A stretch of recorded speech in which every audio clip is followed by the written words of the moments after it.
Good afternoon, ladies and gentlemen. Welcome to the MCM game stage. One person, two people, three, four, five. That's good. We've got a very special guest back today, Mr. Mike Bithell, who's going to show off volume again. So can I get a huge round of applause for Mr. Mike Bithell? It's all yours, Mike. Thank you. Hello. This is cool. There's more of you this time. I think it's mainly because Harry Potter isn't on the stage next door. But it's very nice to have you here. Thank you. Right, I think we're going to switch over the screen. But everyone's having a little chat in the corner and not doing that. But that's fine. We'll go to that later. So I normally at these events, I ask just to get a sense of the room.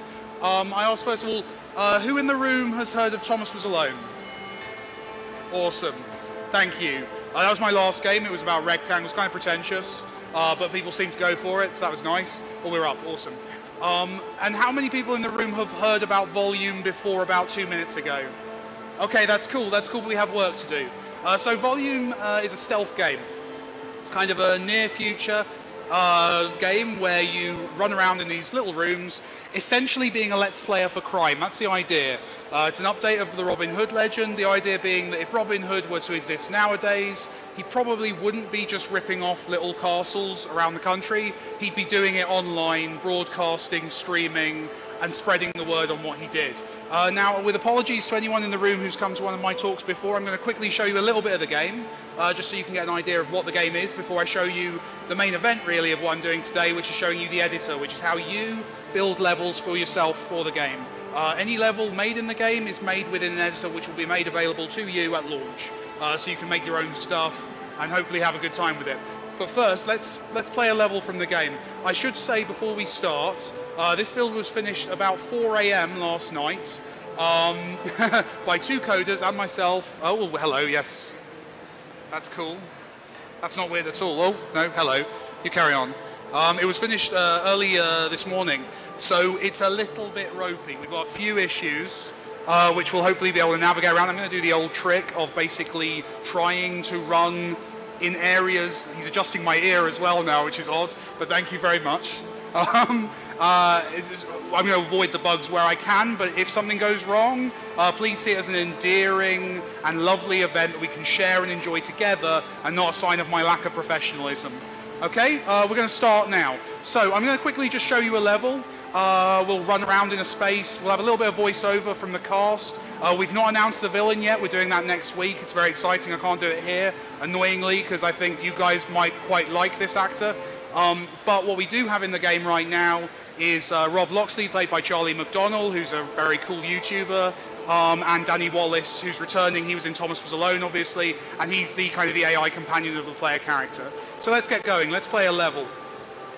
These are simulations of basically the homes and businesses of the rich and powerful, which you're stealing from here. I'm just going to load up one of the ones that I think is going to work, and we're going to find out together if I'm right. Let's go to Office Files, and I'm going to shut up and let the actors do their job for a bit.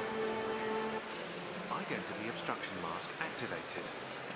Assets loading. We're a little quiet. 14 files missing, 2 files corrupted. Minor errors located in source code lines 711 and 2300. Low tutorial 1. I don't know if you can hear the actors. They're doing a great job. Sorry, I'm being rude, aren't I? Not at all. Welcome to the Bomb. Oh, balls. I represent the current high try that bar again. of Gisborne Industries training technology. Full volumetric projection in a 31 by 31 metre square. You've used a virtual training environment before, I assume? No, but I'm excited to try. I'm Rob, by the way. Hi, Rob. Alan. Alan? I can assure you that Artificial Life Solutions took great time and effort in focus testing my name. Alan was arrived upon after many months of market research. Alan's your buddy. You know Alan. Of course I know Alan. I love Alan, etc. I get it. Okay, Alan, let's do this. Do you like the cover?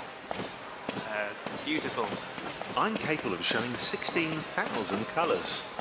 You can't have you shooting at drab enemies. You simulate weapons. Well, there wouldn't be much of a military training simulator if I didn't, Rob. So my job These here first is two to collect environments these are focused on gems. movement You and can see evasion the only only. gem in this level is actually We'll being get to the guns protected later. by this particular guard over here.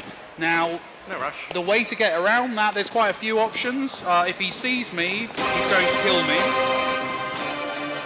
Like that. That was a demonstration. I'm going to teleport back into that room.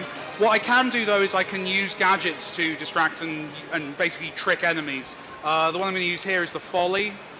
This is essentially a tripwire that I can place in the environment. So I can place this down. Let's place it around about there. And now if he moves through that, it's going to stun him. So I'm going to use that to my advantage. So I'm just going to whistle to get his attention. And then duck around there. Stun him. Welcome, Internet. And then I can get back through that teleporter. And be immediately seen and have to run back. And then be seen and run back. Oh, and I'm dead. So that's how you play the game. Not my best way. Let's try that again. I really need to put a wall around that teleporter. It's, sounds like the audio on the game's now cut out completely. But that's fine. Okay, let's jump back. Let's get to those checkpoints just in case I mess up again. Okay. We can do this. I have faith. Just got away with that. Okay. Sorry, I'm getting into it. I apologize. I'm not giving very interesting commentary right now. You can see here I'm using the environment. So we have loads of props in the environment. Floorboards you can hide under, noisy floorboards that make a sound as you move over. You can see there's a lot of kind of classic stealth mechanics in here. We're going for kind of an old school. I mean, obviously, as most people probably will have guessed from seeing the game, I'm a massive Metal Gear Solid fan. There is that in there, definitely. But the hope is to really kind of pull together a bunch of different mechanics from all the stealth games I've enjoyed over the years, and give you a set of toys and tools to play with. I'm just going to get through this last bit, and then we're going to go to a different level, I think, for a bit. Let's use that locker. I could have been brave, but I'm not, and I really want to get to the end of this. He's seen me, but I'm going to be all right because I'm going to get away before he even gets over here.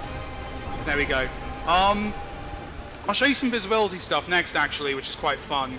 If I've got it here, I think I have it here. I believe this is it. Otherwise, it will crash the game. So let's go with this level here. So this is a level that showcases some of the visibility mechanics. The first of which is Shadow. So you can see there I've moved into Shadow. I'm now able to quite conveniently get past that guard. It's again very, very silly and abstract, but I think it does the job. Let's go through this checkpoint. Here's a more complex situation, which would normally be impossible, but thanks to the wonders of Shadow, I can have some fun here. So I'll run into this Shadow. They're going to get a little confused as to where I went, but I got away with it. Get that gem. Oh, stay out of their way. Obviously, if they bump into you, they're going to know you're there. I should be able to sneak in this corner here. And then wait for this last guy, and then get out of there. You can see it's a very minimalist look. The idea there is to keep things as understandable as possible, so you can kind of work out and navigate the space and make the most of it. Oh, that's an interesting bug we've discovered together, completely intentionally. They seem to be having... Oh, I don't know what they're up to, but it looks interesting. I'm going to put on a disguise, and hopefully they won't worry about me. They're going to be interested because a guy's running around looks like them, but if I get through here before... Now that wore off, that does happen, but I think I got away with it. Let's grab that last gem, and that's opened the exit. So now what I can do, let's grab the veil here. This is pure invisibility, so I want to press this before I go through the teleporter, and then he's not going to see me come in, and I can quickly duck in there before he turns round. I'm just going to get to the exit now. This works if they're already looking at you, which is useful. So I can do this. No, I can do this, but I hadn't waited for it to recharge. So that's not worked. Let me just get out of this level now. So the next thing I want to show you, having completely failed at my own game there in front of an audience, is the other more interesting part of this game, which is the ability you have to make your own stuff. This is something I love. Obviously, I'm a game designer, so I'm fixated on level design and making stuff. But it's something that I was always into. You know, even as a teenager, I remember watching interviews with Hideo Kojima where he talked about the Lego set he used to make, kind of to prototype Metal Gear Solid levels. That appealed to me as a kid. That seemed really interesting. So I wanted to do that basically and allow players the opportunity to do that. People who maybe don't want to make a game of their own but want to play with some of the toys. So everything I just showed you was made using our own editor. You can make anything you want. You can upload it to our servers. You can see here that you've got community and downloaded tabs, so you can log online. If you click community without an internet connection, it currently crashes your computer, so I won't. But you can go to downloaded maps and grab a bunch of levels and start running through them and having your own experiences with people's community maps. I'm going to show you actually how to build one though. I think that'd be quite fun. And also I'm going to show you a new enemy type which we've not shown before, which is the turret, a kind of a video game mainstay. Now, due to the bugs I talked about earlier, I do have to exit the game, so ignore my desktop if you could. And I'm going to load up the safe editor level, sorry, the safe editor version of the game, and we're going to boot that up. And hopefully it will be seamless. It came on for a second, come back to me, there we go. It's always a bit scary when that happens. So let's build a level. So this is the editor. This is the first time we've shown this editor. This is the PC version. On the PlayStation 4, it'll be very similar. The only major difference will be, obviously, it'll be controller controlled rather than mouse and keyboard. And we'll do some stuff with the interface just to make it a bit more visible when you're sat at your TV rather than a computer screen. This is the version of the editor that we use ourselves as a design team to make all the levels in the game. We don't have access to any toys that players won't. And I'm hoping that a lot of people will get a kick out of this. So let's start playing. You'll notice, first of all, that it's a very simple interface. There's not a lot going on. That's partly because we automate a lot of stuff. So we make some assumptions as we go, and I'll talk about that. But really, it's just because we want to make an editor that's nice and accessible. So let's make a stealth level. We've got turrets; those are new, so I want to show those to you.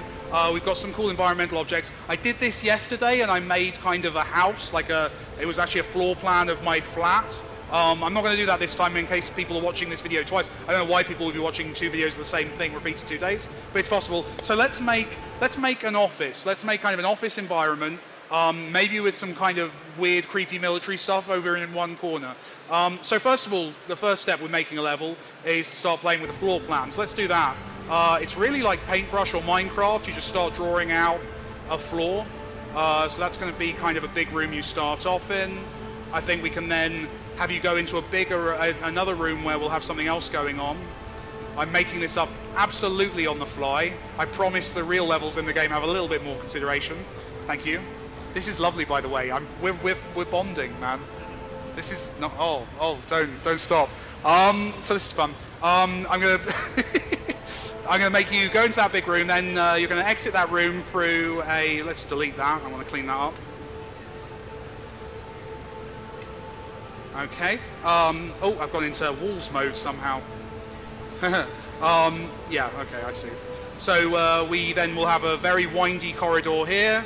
We'll probably come up with some gameplay to happen there, and then we'll have you return to an exit that is tantalizingly close to where you started. That's rough, but we'll see where it goes. Next step is you can put in walls. Walls are great in this game. They provide cover. So if you make short cover like that, enemies can see over it, but you can hide behind it. Kind of standard kind of Gears of War and every game since Gears of War wall system. You can also make taller walls. Really by just painting back over yourself like that, which is quite fun. Those can't be seen, you can't be seen through those in any way. I've got to round that off so it looks nice. Okay, so we've got a starting area. Now obviously this would be useless if you couldn't immediately see what's going on, so we can click the play button and that instantly builds the level. Now, what you don't have to do is you don't have to place the way cover works. The game kind of works out how that works. It works out what is wall, what isn't, what's cover, what isn't, and adjusts it so he kind of ducks down, stuff like that. The kind of stuff you normally have to do yourself, the game takes care of. Now, it's not really a level yet, so let's play with that. So the way we make levels in the game, as I said, you've basically got exits that you have to go to, and an exit doesn't open until all the gems have been collected. So we can place some of that stuff down. We're going to put the exit, we said here, didn't we? Because we want you to start being able to see it. So let's chuck that in there. That's going to be the exit. You can see that's open there. And we can put down some pickups. So let's litter this with pickups. We'll put them all in a nice row. That's rather pretty. I like that. We'll put one at the start just so you got an easy win. And we'll put one in this room here. We can also actually, while we're here, we'll put in some checkpointing.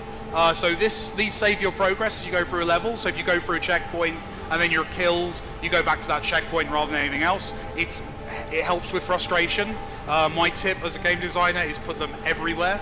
And now if I press play, that level will build. So you can see the money bar at the top right there will start to fill up as I collect gems. The checkpoints will save me as I go through. We have some kind of auto steer on the player, which makes moving through thin corridors really easy. You never get snagged on the corner. And then when I catch this last gem, you can see there the exit's opened up and we could leave the level. That's a boring level. First of all, we'll do the standard kind of game design solution, which is we'll make it pretty. That will work. That will make it interesting. So let's first play with lighting. So it's kind of a dark screen, but hopefully you can see what I'm doing. We can rotate the light so that the shadows are longer.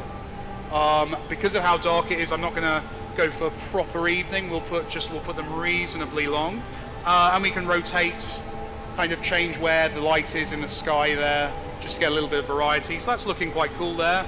But it's rather dark, so we can start changing colours. Obviously, we don't want you to make black and white levels. So let's bump up the saturation on that floor, and we can make it. Let's go for pick a colour. Yellow colour. Pink. Okay. You've picked it. Pink. So we'll have a pink floor. That should do. It looks a bit red on your screen, but it's quite cool. We'll have a pink floor, and then we'll make the walls. What goes with pink? Nothing. We can probably do. Let's go for kind of a purple, like a deep purple. Sorry, this is the bit where I get a little bit involved. I apologise. Let's chuck that. Let's do kind of that kind of colour, but let's darken it up or desaturate it a little. Okay, that's an ugly level, but let's stick with it. We can also then, we can change other stuff, and we will with the aesthetic, but let's also actually, while we're here, let's give the light a bit of a tint, so that we can really pull out that pinkness. So I'm just tinting the light a little red, and we'll do the same with the, oh, that's a bit too red there. So you've got this is a nice kind of Valentine's-y monstrosity. I like it. And we can play that, but it's kind of boring. So I'm just going to knock down so we get some of the shadowing back. There we go. It's got no gameplay. There's no gameplay there. You're just running around. We haven't got a massive cutscene budget, so we can't really distract you from that. What we can do, though, is we can start adding in some gameplay. Now, in a stealth game, obviously, a lot of that gameplay is going to come from enemies. As I said, we have some interesting bugs with enemies in the game right now, but I'll show you how we do that. So we basically, to make an enemy, we place them down, we then tap on them again, and we can place some waypoints for them to walk between. We can decide where they're going to look at, what they're going to look at while they're at each waypoint, and then they'll follow your instructions.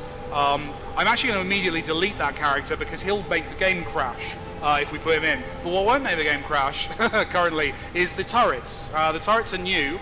I'm going to put one. Let's put one guarding this room here, and let's put it down there. So that's a turret. If I go into its settings, now I can't give this waypoints because turrets don't walk. The interesting thing with turrets is they're locked into position and they can't rotate beyond a certain point. So if I set it up looking in that direction and hit play, we can then get into its vision cone. It'll see us, but if we'll die. Let's try that again. Oh, hello. If you move too far out of it, you can see there that it's gotten confused and lost interest. Kind of a traditional kind of the way a lot of turrets work in video games. But what that's highlighted to me is that having an enemy that can look at checkpoints is not fun. So let's immediately fix that problem, game design wise. There we go.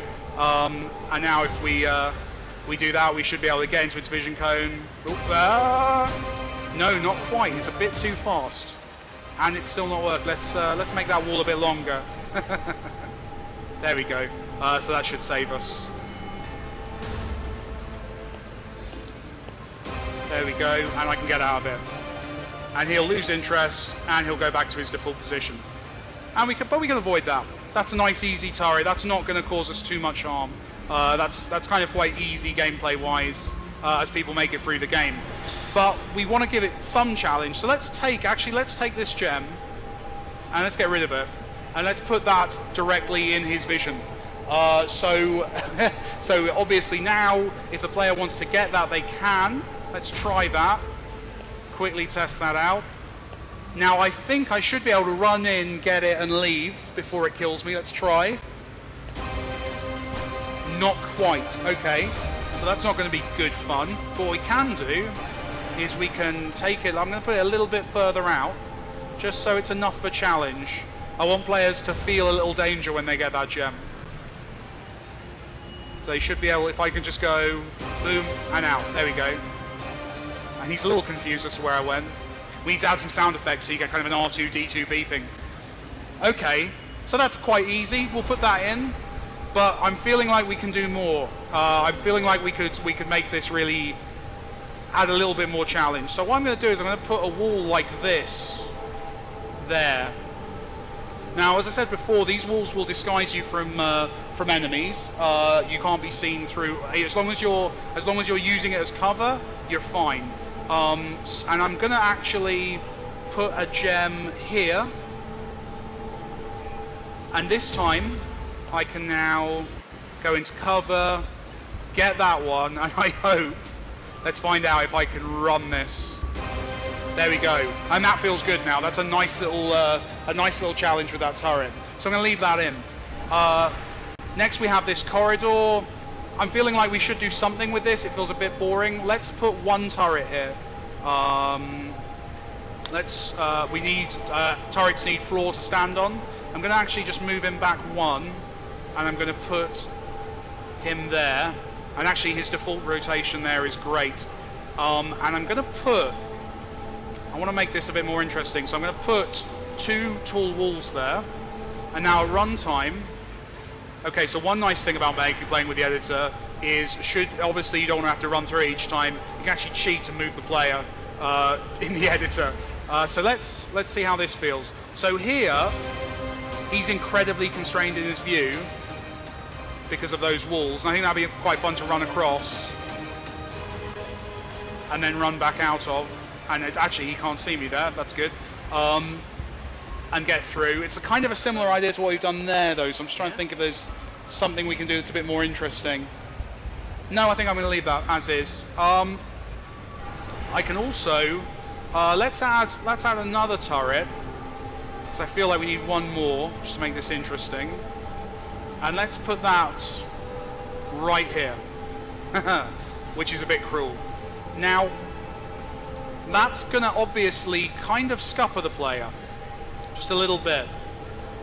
However, let's move him back somewhere we can get to. I can't actually hurt these things. I can bump into them, which will confuse them a bit, and they'll start to look around, but I can't hurt them. What I can do, though, is I can use gadgets which will distract them. I'm going to add in a gadget here. I'm going to put a figment in, actually. I didn't do that last time. I don't know if the figment works with turrets, so we're going to find out together. This is always the best way to bug test, is to do things in front of the audience. So I'm going to pick up a figment. Now, the figment is a launchable fake U. That works. Awesome. With which you can distract these bad guys. Now, what I'm thinking is, could this be quite fun to do that? No, because he turned around and saw me. Okay, okay. Wait for that to recharge. Oh, it hasn't. Okay. What I can do, though, is maybe have that going on. Go down here. Grab a figment. Launch him and then hide. And then, he'll go over there. Giving me enough time? Not quite. Okay, we can do that. We can fix that. Let's put the guard back a bit. And I think that should feel quite nice now. So let's try that. I love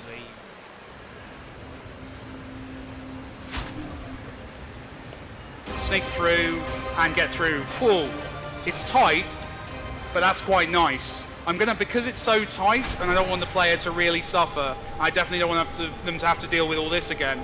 I'm going to put a checkpoint behind this wall, just because I'm not a jerk. Let's do that. There you go. So they've got somewhere to save. And in fact, because I'm doing that, I'm going to make this challenge a little harder by forcing you to go down that way. So here you're going to have to go through that turret's view rather than before you could go round it.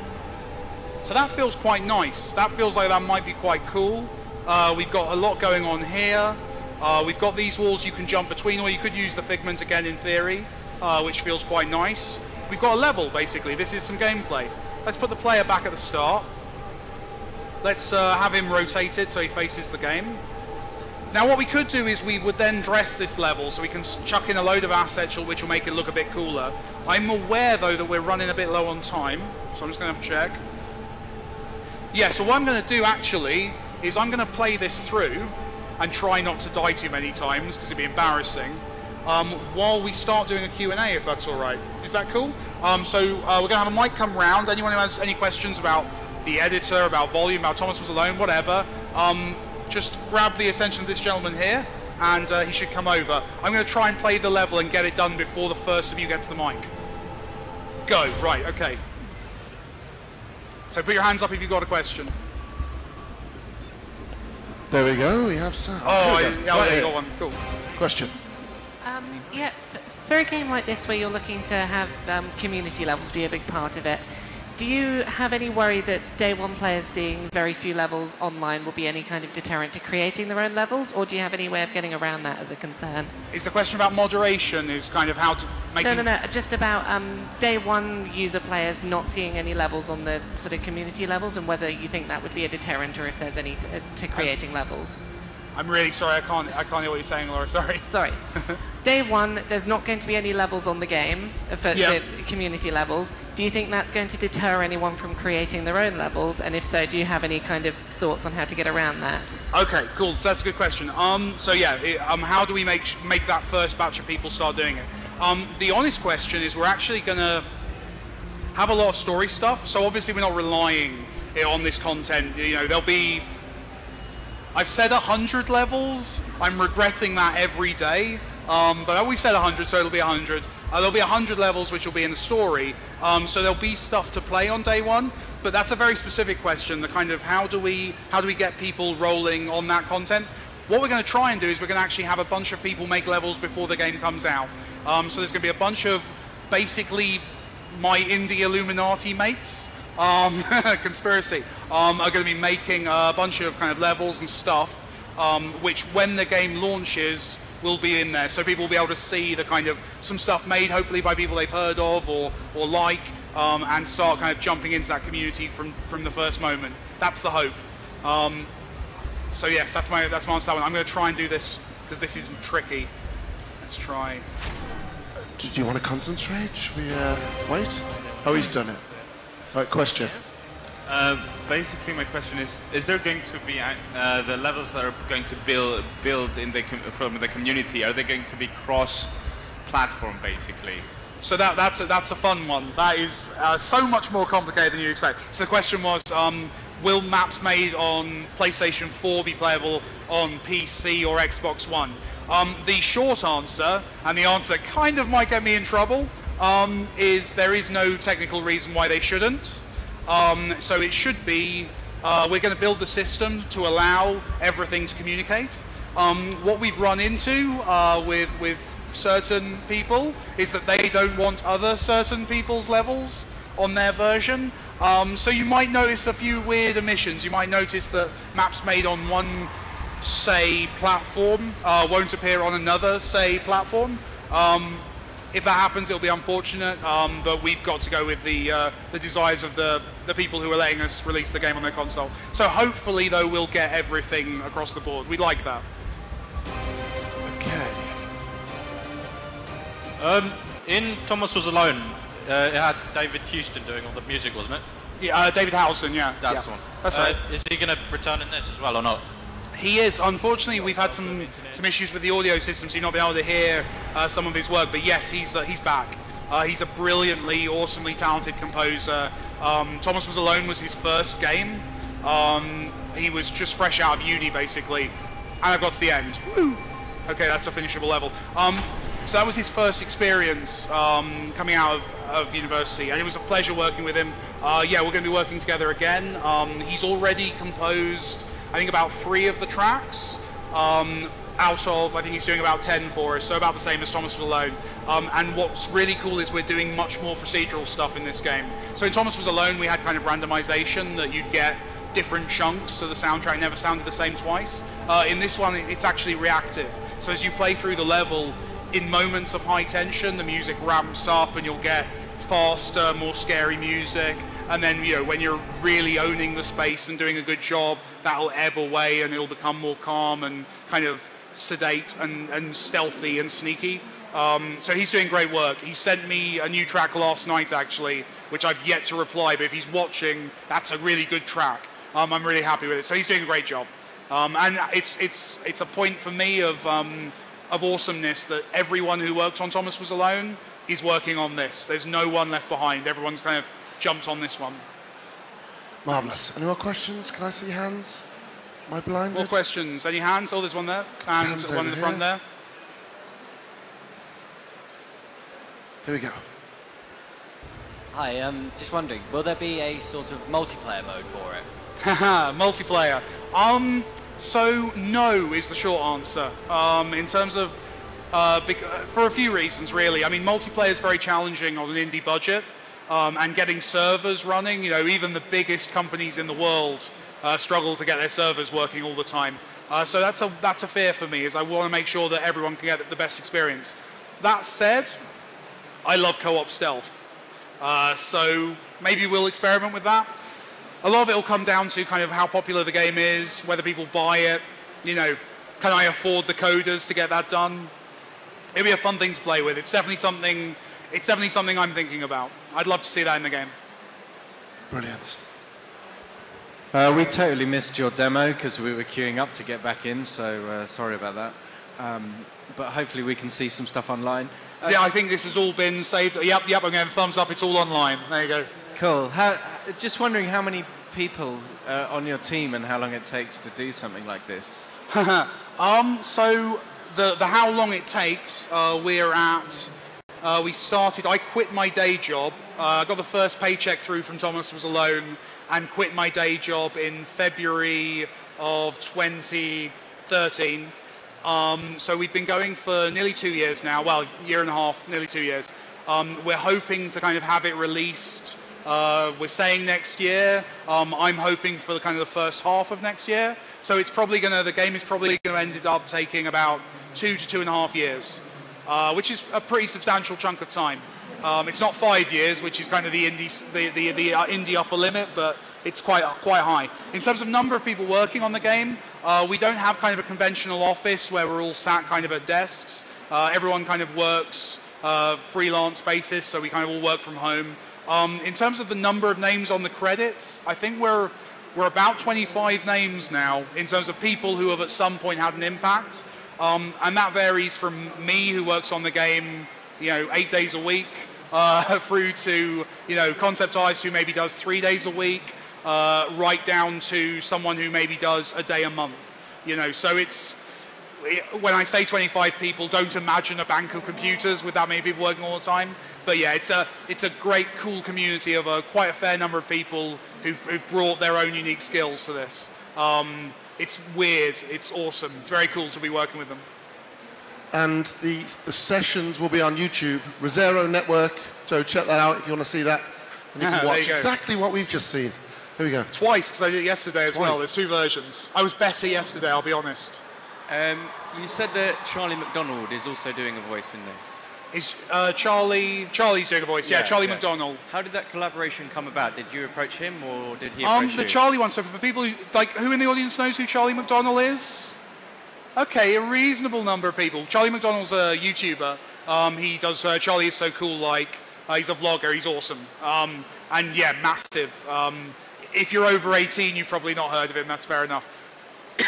But he's cool. So the way that came about, it's weird. This happens to me a lot. I was down the pub with some friends. Most of my stories begin with me having a drink. I don't know, it worries me. I was down the pub with some friends, and we were just chatting about this game and about the idea of, you know, who this character is, and you know, my Rob Loxley is kind of a Robin Hood YouTuber, and I actually said the sentence, he's kind of like Charlie McDonnell if Charlie McDonnell was like a criminal mastermind.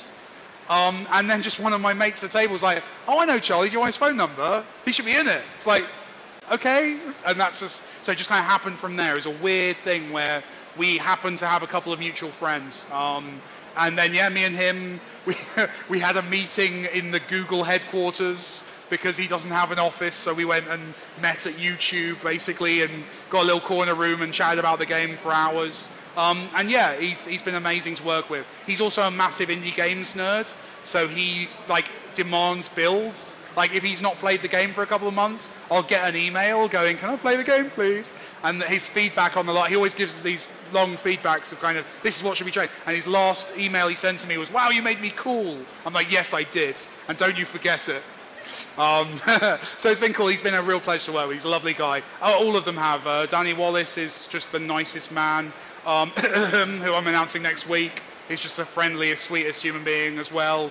And then we've got other actors, John Dow, Catherine McCall, lots of people doing little bits and pieces here and there, doing enemy voices, doing player characters. So it's a good cast, and it's a group of cool people working together.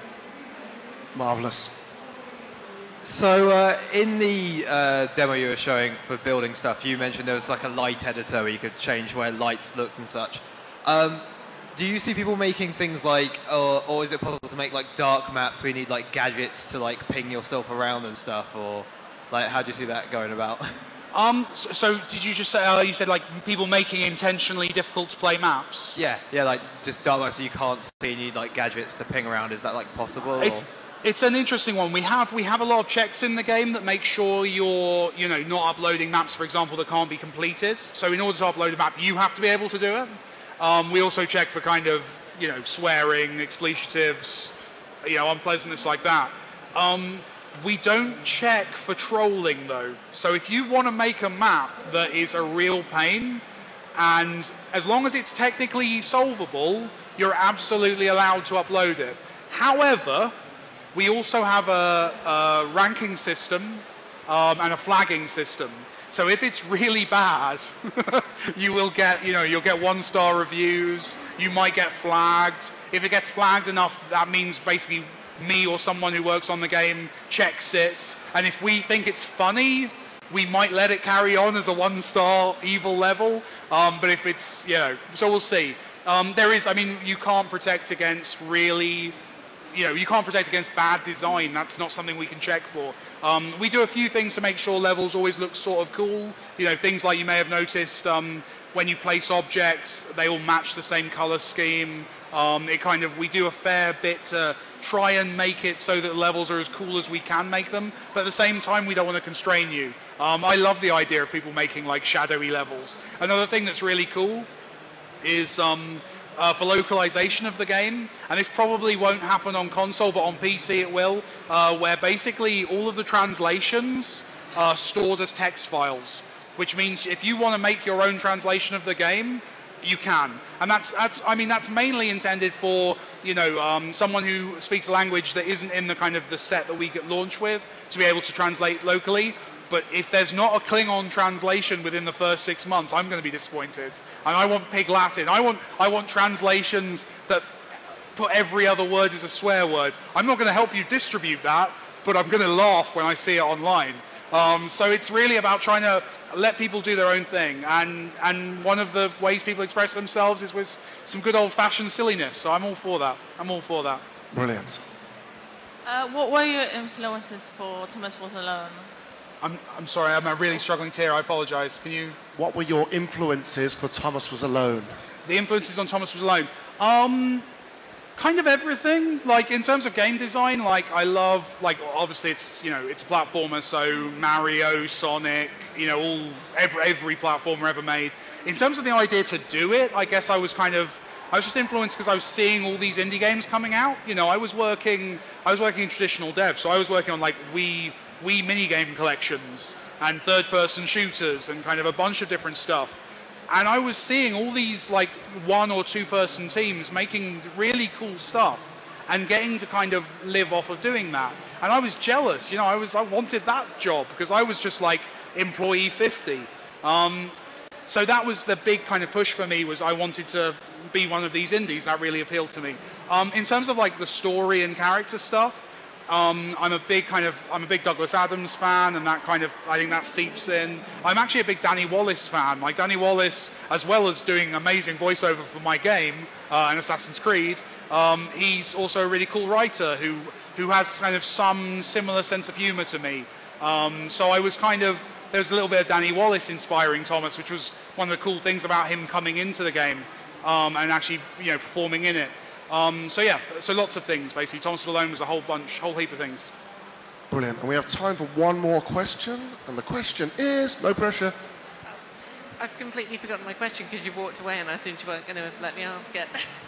I can come back in a minute. We'll have 2 questions then. I'll find one more and come back. Do we have a question? Over here? Oh, I see a hand. Anyone? Coming over now. Oh yeah, we got one. Oh, great costume. Here we go. Brilliant. What would you say to anybody trying to get into the industry? What would I say to anyone trying to get into the industry? I guess like the shortest answer, and it sounds sarcastic and it's really not intended as such, is get into the industry, is make something. I mean, it's an exciting time for video games because there's nothing stopping you in terms of, if you have a decent computer and you have access to the internet, technically you have everything you need. You can get Twine, Game Maker, I use Unity. These tools are all free at the point where you start using them. Thomas Was Alone was made in the free version of Unity, so you don't even need to buy later and have a game come out that does okay. Just start making games. You'd be amazed how many people kind of self-describe as, I want to make indie games, I want to be a game maker, but actually haven't made a game yet. So actually by just making and finishing a game and, you know, putting it on Congregate, putting it somewhere online on your own website or whatever, and maybe sending a couple of copies to press that you think might want to write about it, you've already jumped to the top of the queue in terms of indie hopefuls. You're already in that top 10% of people. At that point, you just have to get really good at making video games. Like that's a fun challenge you can spend your entire life trying to do. You know, none of us are there yet. You know, I hope I keep learning my entire career. And I think, yeah, you have to be in the game. You have to be putting stuff out. So make a game. And yeah, good luck with it. Brilliant. And now last question. Here we go. You've talked about things like the translator files being very easily accessible and editable, and the same for the levels. I'm curious what your thoughts are on people using the fact that the translator files are so open to create their own stories within the game. So that's people making their own stories. So that's an interesting one. That's one I get asked a fair bit. It was actually one of the first questions I got asked. I showed this in a pub to a games journalist. And I was showing, you know, how to place walls, how to do things. And the first question they asked was, well, can I write a story and tell a story in a level? And the short version is, within the levels, you absolutely can, just by placing objects. So you can place down a text trigger, PlayStation are lovely. Hello, if you are watching, love and kisses. I have to do that. I'm contractually obligated to mention Sony being lovely in every talk. And then when the player plays, if they go through that block, that text will come up in a pop-up. So in terms of telling stories in levels, that's built in. And as long as you don't use any swear words, have at it. You know, we'll have flagging systems, so people will put up nasty stuff, but we'll fix that as quickly as humanly possible. In terms of the larger story, VO is kind of locked in. You know, the VO, Danny's not going to come to your house and re-record the lines. He might. He's quite nice. I feel he'd get sick of doing it after a few times. But yeah, I mean, in theory, you could do a fan translation where you intentionally change the text coming up. You'd still have the voiceover playing, but that's quite a fun idea, isn't it? Someone could actually kind of rewrite, basically write the script better than I did and do their own version. It's an interesting idea, and it'd be kind of fun to add. You've got me thinking now. I might like add some like blah blah blah blah blah voice files so we can actually. I'll think about that because that's interesting. Awesome. And that's a great note to end on, right? Cool. Can I get a huge round of applause for Mike, please? Thank you very much, folks. We'll be back in about 7 minutes with Geometry Wars 3. Prizes to be won. It's like Funhouse. Cheers.